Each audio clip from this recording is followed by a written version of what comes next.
आज संभल वाले मामले में ऑनरेबल सुप्रीम कोर्ट के सामने मस्जिद कमेटी आई थी और ऑनरेबल सुप्रीम कोर्ट के सामने मस्जिद कमेटी ने एक याचिका लगाई थी जिसमें उन्होंने कहा था कि इस तथाकथित मस्जिद के बाहर जो कुआं है उसमें यथास्थिति मेंटेन की जाए। उनका ये कहना है कि ये कुआं पार्शली मस्जिद के अंदर है और पार्शली मस्जिद के बाहर है। हमारा ये कहना है कि ये कुआं टोटली मस्जिद के बाहर है और वहाँ पे बराबर पूजा पाठ होती चली आ रही थी। और आज दोनों पक्षों को सुनने के बाद कोर्ट ने यूपी सरकार से इसमें नोटिस जारी किया है इस एप्लीकेशन पे और कोर्ट ने यूपी सरकार से स्टेटस रिपोर्ट मांगा है।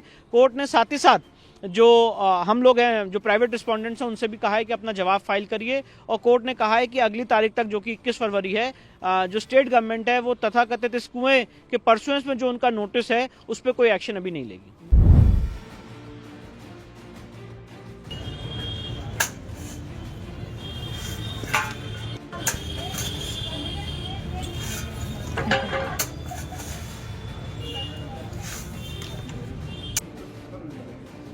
क्या बना रहे हो?